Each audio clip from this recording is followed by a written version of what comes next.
The alarm clock buzzed at exactly 6 in the morning, just like it had every day for the past 3 years.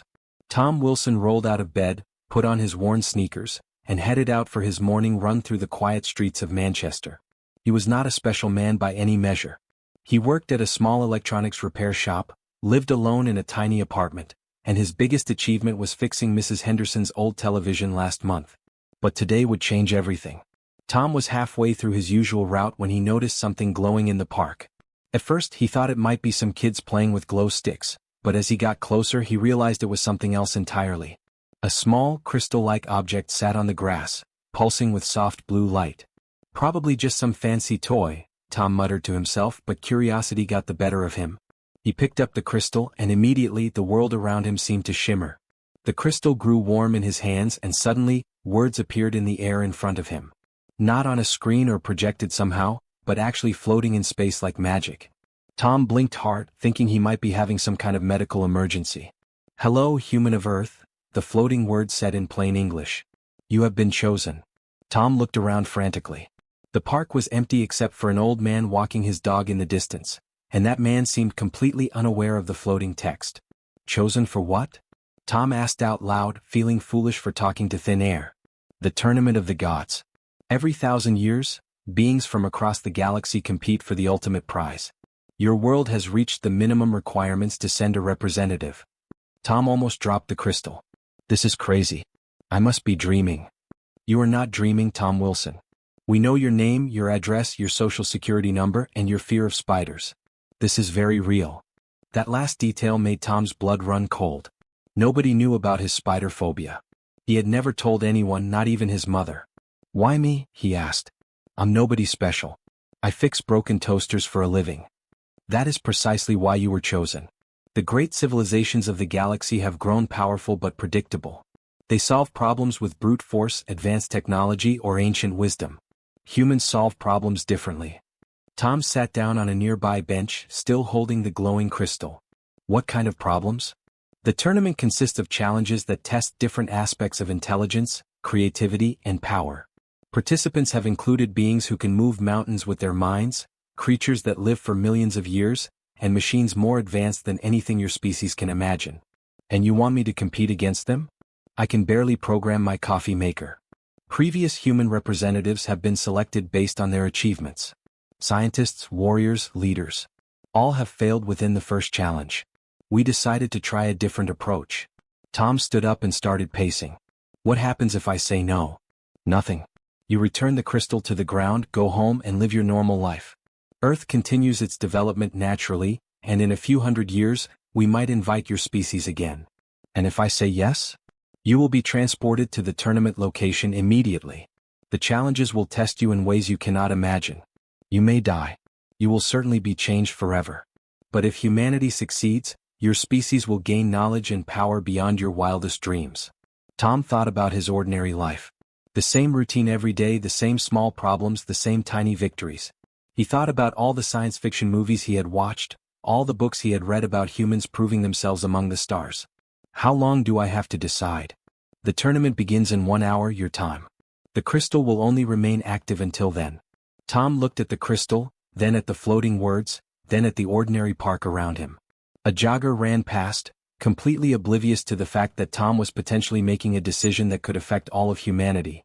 What makes you think I can succeed where others have failed? Humans have a unique trait among galactic species. When faced with impossible odds, instead of accepting defeat, you find ways around the problem. You cheat in the most creative ways possible. You break rules that other species do not even realize can be broken. That sounds like an insult. It is the highest compliment we can give. Tom sat back down and really thought about it. He pictured himself going home, showering, eating breakfast, and going to work to fix whatever broken appliances people brought in today. Then doing the same thing tomorrow and the next day and the next. Or he could take the biggest risk of his life and represent his entire species in some cosmic competition. Will I be able to come back home? If you survive, yes. Though you will never be quite the same person who left. Tom looked up at the morning sky. Somewhere out there, powerful beings were waiting to test humanity's worth. They had chosen him not because he was special but because he was ordinary. Because sometimes ordinary people did extraordinary things. He gripped the crystal tighter. I accept. The world around him exploded into light, and Tom Wilson, electronics repairman from Manchester, vanished from Earth to represent humanity among the gods. The old man with the dog looked over at where Tom had been sitting, shrugged, and continued his morning walk, never knowing that history had just been made. The first thing Tom noticed was that he could breathe. Whatever this place was, it had air that his human lungs could process. The second thing he noticed was that everything around him was absolutely incredible.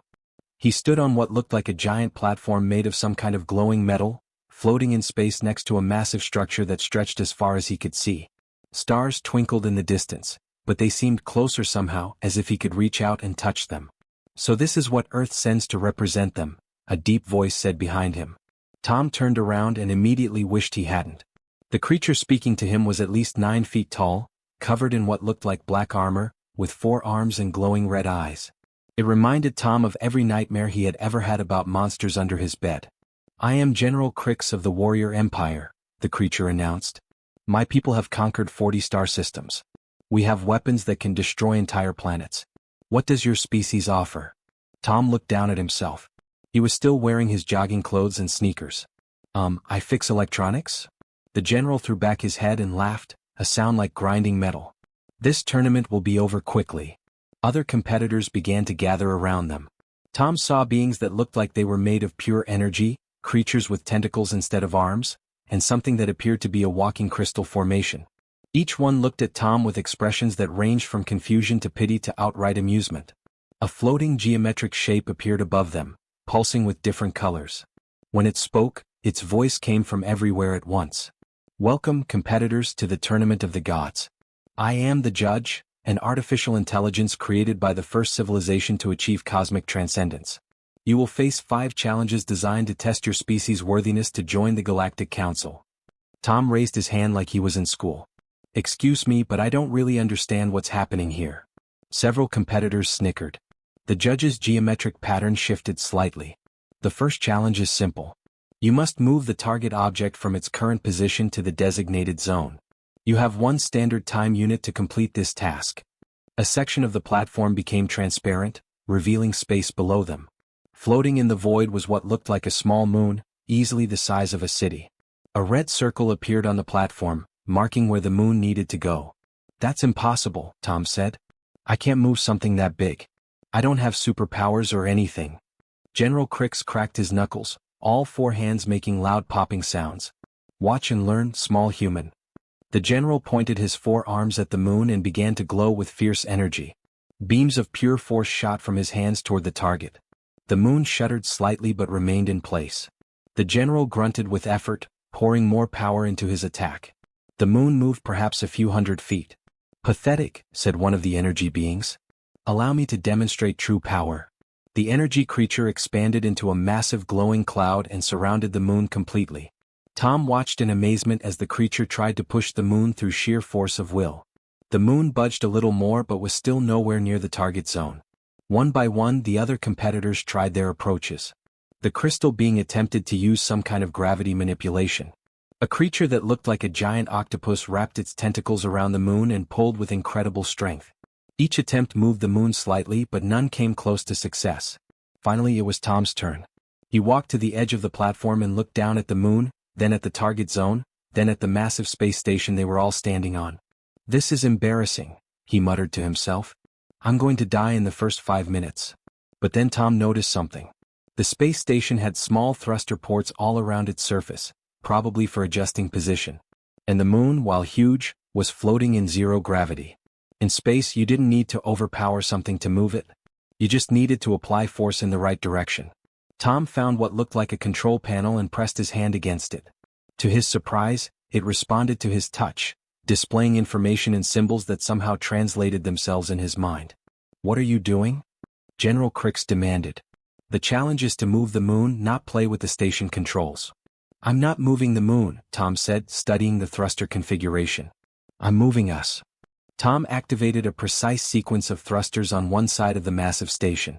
The entire structure began to rotate slowly, and as it did, the moon's relative position changed. By the time the station completed a quarter turn, the moon was sitting exactly in the target zone. The platform fell silent. Tom could hear his own heartbeat. "The human has completed the challenge," the judge announced. "Time remaining, Significant. General Crick stared at Tom in disbelief. That's cheating. You were supposed to move the moon, not move everything else. Tom shrugged. The rules said move the target object to the designated zone. I moved the designated zone to the target object. Same result, less energy. The energy being pulsed with what might have been admiration. Clever. Most species would attempt to overpower the obstacle. Humans don't usually win by being stronger, Tom explained. We win by being sneaky. The judge's pattern shifted in what Tom was beginning to recognize as approval. Fascinating. The first challenge is complete. Competitors, prepare for challenge 2. As the other competitors began discussing what had just happened, Tom allowed himself a small smile. Maybe, just maybe, being ordinary was exactly what this tournament needed. Tom was still trying to process what had just happened when the platform around them began to change. The metal floor shifted and rearranged itself, creating a new room with strange, swirling doorways that seemed to lead nowhere and everywhere at once. The second challenge tests your mental strength, the judge announced. Each competitor will enter a maze designed specifically for their species' psychology. These mazes have broken the minds of countless beings over the millennia. Some who enter never return the same. Tom looked at the doorways and felt his stomach drop. What do you mean, never return the same? A new competitor stepped forward, someone Tom hadn't noticed before.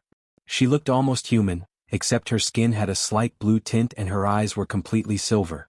I am Commander Lisa from the Mindwalker civilization, she said. We have spent thousands of years developing our psychic abilities. These mental challenges are what we live for. General Crick snorted. Mental games are for the weak. True strength comes from physical power. Then you will fail quickly, Lisa replied calmly. These mazes attack your deepest fears, your strongest memories, and your most basic understanding of reality. They twist your thoughts until you cannot tell what is real and what is not. Tom watched as a creature that looked like a floating jellyfish approached its designated doorway. The moment it touched the swirling entrance, it froze completely. Its tentacles began to twitch randomly, and strange colors pulsed across its transparent body. It's trapped in a fear loop, Lisa explained. The maze found whatever terrifies it most and is forcing it to experience that terror over and over again. One by one, the competitors entered their mazes. General Cricks charged through his doorway with typical aggression, but Tom could hear him screaming from the other side within minutes. The energy being simply flowed into its maze and vanished completely. Lisa approached her doorway with confidence. My people have trained for this for generations. We know how to shield our minds from psychic attacks. She stepped through and disappeared. Tom was left alone with his doorway, which looked like a spinning tunnel of colors that made his eyes hurt just to look at it. Great, he muttered. I can't even meditate without falling asleep, and I'm supposed to survive some kind of mental torture chamber. The judge's geometric form floated closer. The maze will adapt to your specific psychology, Tom Wilson. It knows your fears, your regrets, your deepest weaknesses. Are you prepared? Tom thought about his biggest fears. Spiders, definitely. Being trapped in small spaces. Failing at something important while everyone watched. The maze probably knew all of this already. Not really, Tom said. But I guess that's never stopped me before. He stepped through the doorway and immediately wished he hadn't. Tom found himself in his old elementary school, but everything was wrong. The hallways stretched impossibly long, the ceiling was too low, and the walls kept shifting when he wasn't looking directly at them. Worst of all, he could hear the laughter of children, but he couldn't see any kids anywhere. This isn't real, Tom told himself. It's just the maze messing with my head. But knowing something isn't real and feeling like it isn't real are two different things. Tom started walking down the hallway, and with each step, the laughter got louder. Suddenly, he was 8 years old again, standing in front of his class while everyone pointed and laughed because he had gotten the math problem wrong on the board. No, Tom said firmly. I'm 32 years old. I'm in a space station. This is not happening. The scene shifted, and now he was in his apartment, but it was flooded with giant spiders. They covered every surface, and when he tried to run, his legs moved like he was running through thick mud. The spiders began to speak in his mother's voice, telling him he was a disappointment and would never amount to anything. Tom felt panic rising in his chest, but then he noticed something odd. The spiders were too perfect. They looked exactly like the pictures in the encyclopedia he had looked at as a kid when he was trying to overcome his fear. The maze was showing him his memory of what spiders looked like, not real spiders. You're using my own brain against me, Tom realized. But that means you can only work with what I already know. Instead of running from the spiders, Tom sat down on the floor. Okay, brain. I know you're scared of spiders. But these aren't real spiders. They're just electrical signals. And I work with electrical signals every day. The spiders flickered like a broken television screen. Tom stood up and began walking through the apartment, ignoring the fake spiders completely. I fix things that are broken, he said to the maze. And you're definitely broken if you think some childhood fears are going to stop me. The apartment dissolved and Tom found himself in a new scenario. This time he was at his electronics shop, but every device he tried to repair immediately broke into more pieces. Customers yelled at him, his boss fired him, and his hands shook so badly he couldn't hold his tools. But Tom just laughed. Really? Work stress? That's the best you've got. He picked up a broken radio and looked at it carefully. The thing about being ordinary, he told the maze, is that you get really good at dealing with ordinary problems. And fear is just another problem to solve. Tom began to fix the radio, ignoring the shouting customers and the chaos around him. As he worked, the fake world became less stable. He realized that the maze worked by making people fight against their fears, which made the fears stronger. But if you just accepted the fear and worked around it, the maze collapsed completely and Tom found himself back on the platform.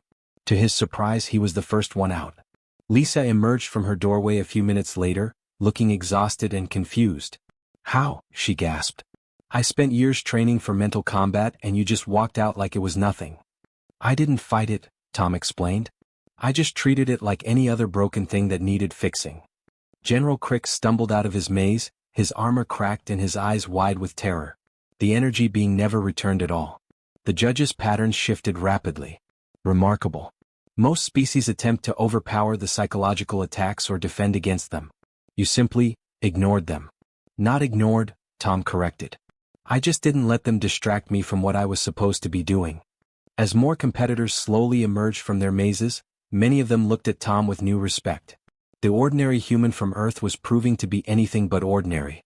The platform transformed again, this time opening up into a vast spherical chamber that seemed to stretch on forever. Tom floated in the center along with the remaining competitors, surrounded by swirling clouds of what looked like stardust and tiny galaxies spinning slowly through the air. The fourth challenge is the most complex, the judge announced. You must demonstrate your understanding of universal laws by creating a stable microuniverse. Your creation will be judged on complexity, stability, and innovation. Tom looked around at the other competitors who had made it this far. Only 7 remained out of the original 20. Commander Lisa floated nearby, her silver eyes reflecting the cosmic dust around them. A crystalline being that looked like living diamonds sparkled in the strange light. General Crix had somehow survived his mental breakdown and was flexing his 4 arms as if preparing for physical combat. How exactly do we create a universe? Tom asked. I don't even know how our universe works, let alone how to make a new one. The judge's geometric form pulsed. The cosmic matter around you responds to focused intent and understanding of physical laws. Observe. The crystalline being moved first, gathering swirling dust into perfectly ordered patterns. Slowly, a miniature galaxy began to form, complete with spiral arms and a bright center. Stars ignited within it, and Tom could see tiny planets orbiting in precise mathematical harmony. Beautiful, Lisa whispered. Pure geometric perfection. Commander Lisa began her own creation, using her psychic abilities to shape the cosmic matter through thought alone. Her universe was based on mental energy rather than physical matter. Tom watched in amazement as thoughts became solid, emotions turned into stars, and dreams formed entire solar systems. General Crix took a more direct approach. He grabbed handfuls of cosmic dust and compressed them with brute force, creating dense clusters that exploded into violent, chaotic systems. His universe was full of supernovas, black holes and colliding galaxies. It looked dangerous and unpredictable, but it worked. One by one, the other competitors created their masterpieces. Each universe was stable, complex, and demonstrated incredible understanding of cosmic principles. Tom watched them all, feeling more out of place than ever. Your turn, human, the judge said. Tom reached out and touched some of the floating cosmic matter. It felt warm and tingly like static electricity. Right. Create a universe. No pressure. He thought about everything he had learned from watching the others. They all seemed to follow the same basic approach. Decide what kind of universe you want, then force the matter to match that design. But Tom had spent his whole life fixing things that were broken, and he knew that sometimes the best solution wasn't the most obvious one. What if, Tom said to himself, Instead of making a universe that works one way, I made a universe that could work many different ways? He began gathering cosmic matter, but instead of shaping it into fixed structures, he started building something else entirely. Where the others had created rigid systems with unchangeable laws, Tom began constructing flexible frameworks. "What are you doing?" Lisa asked, floating closer to watch. "I'm making adjustable parts," Tom explained, connecting swirling energy patterns with what looked like cosmic hinges and joints. "See, in my job, I learned that the best machines are the ones you can modify when something goes wrong." The crystalline being's voice rang like distant bells. "Universal constants cannot be modified. The speed of light, gravitational force, electromagnetic strength, these are fundamental to reality itself." "Says who?" Tom asked, carefully weaving quantum threads into a pattern that looked almost like a circuit board. "Maybe they're only fundamental because nobody ever tried making them changeable." What Tom was creating didn't look like the elegant universes the others had made. It was messier, more complex, with visible mechanisms and controls scattered throughout. But as it began to stabilize, something extraordinary happened. The mini-universe started to adapt. When two galaxies got too close and threatened to collide, the gravitational constant shifted slightly to prevent disaster. When a star burned too hot and threatened to destroy its planets, the electromagnetic force adjusted to cool it down. The entire system was constantly fine-tuning itself to maintain balance. The chamber fell completely silent except for the gentle humming of cosmic matter. "Impossible," whispered the crystalline being. "Laws of physics do not change." "Mine do," Tom said simply. "If something's not working right, the universe can fix itself instead of breaking." Commander Lisa stared at Tom's creation with wide silver eyes. "You've made a universe that evolves. Not just the life within it, but the fundamental rules that govern it." The judge's geometric patterns began shifting rapidly, more quickly than Tom had ever seen before. In 10 billion years of tournaments, across thousands of species and millions of competitors, no one has ever conceived of mutable universal constants. General Crix floated closer, his red eyes fixed on Tom's universe. "What happens if the constants change too much? What if the whole system becomes unstable?" "Then it learns from the mistake and tries something else," Tom explained. "Just like fixing a broken television. If the first solution doesn't work, you try a different approach." As they watched, Tom's universe encountered a problem. A massive asteroid was heading toward a planet full of primitive life.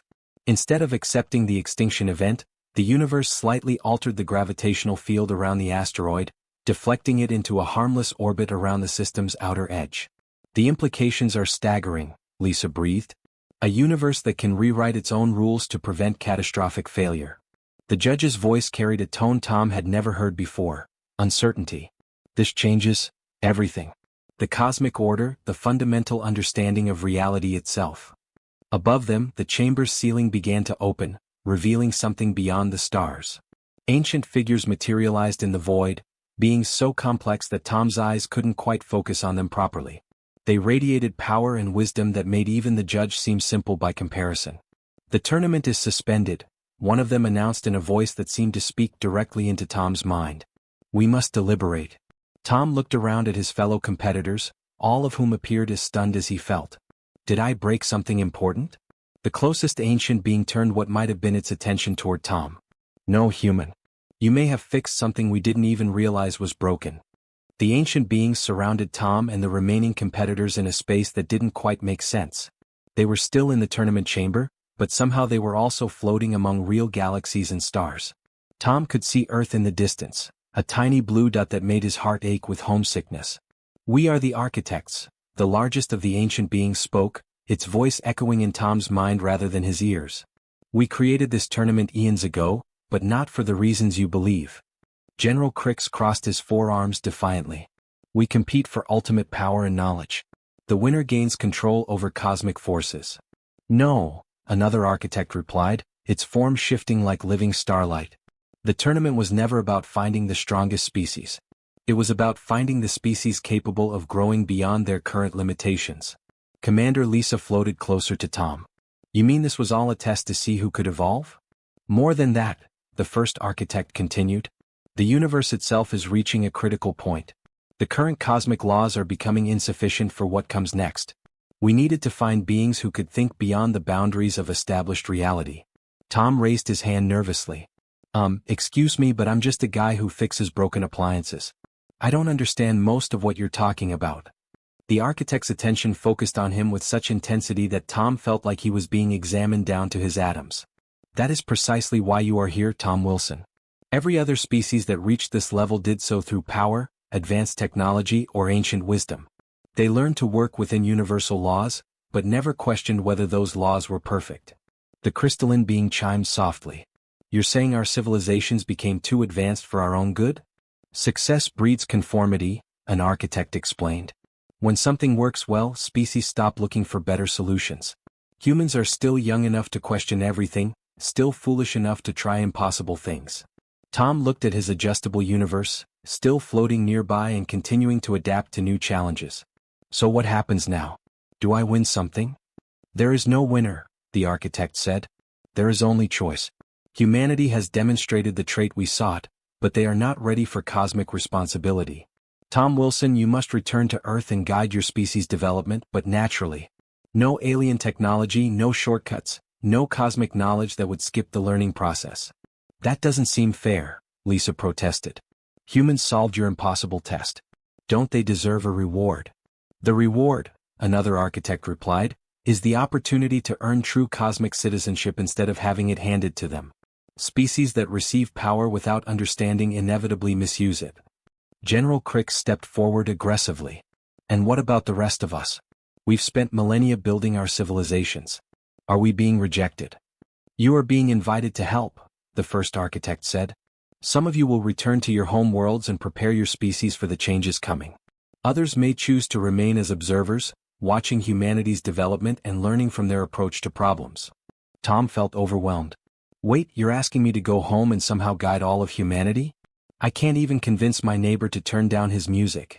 You won't guide through commands or control, an architect explained patiently. You'll guide through example. Humans learn by watching other humans succeed. Your approach to problems, your refusal to accept limitations, your ability to find creative solutions, these traits will spread naturally through your species. Lisa moved closer to Tom. I would like permission to observe Earth's development. This human's methods are unlike anything my people have encountered. Granted, the architect replied. But you must not interfere directly. Humanity must find its own path. The crystalline being resonated with musical tones. I too request observer status. The concept of changeable universal laws challenges everything my species believes about reality. More competitors voiced similar requests. Even General Crix, after a long pause, grudgingly admitted he was curious to see how a species that valued cleverness over strength would handle cosmic challenges. Tom looked around at all these advanced beings who wanted to study humanity like a science project. This is really weird. Yesterday I was worried about paying my electric bill, and now I'm supposed to be some kind of inspiration for multiple alien species. The greatest changes often begin with ordinary individuals doing extraordinary things, an architect observed. Your ordinariness is not a weakness, Tom Wilson. It is your greatest strength. The space around them began to shift, and Tom could feel himself being pulled back toward Earth. But before he left completely, Lisa pressed something into his hand, a small warm crystal that pulsed with gentle light. A communication device, she explained quickly. When humanity is ready to join the greater galactic community, activate this and we will know. How will I know when we're ready? Tom asked.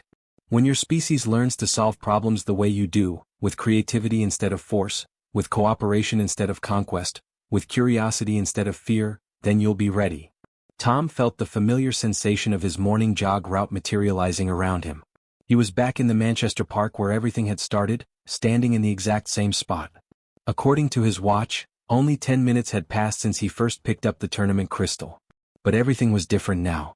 Tom looked up at the morning sky, knowing that somewhere among those stars, ancient beings were watching humanity with hope and anticipation. His species had been chosen not because they were the strongest or the smartest, but because they had the potential to become something truly extraordinary. Tom put the communication crystal in his pocket and started jogging home. He had work to do, a world to inspire and a future to build. And for the first time in his life, Tom Wilson felt like he might actually be the right person for the job. After all, the universe needed fixing and he was very good at fixing broken things.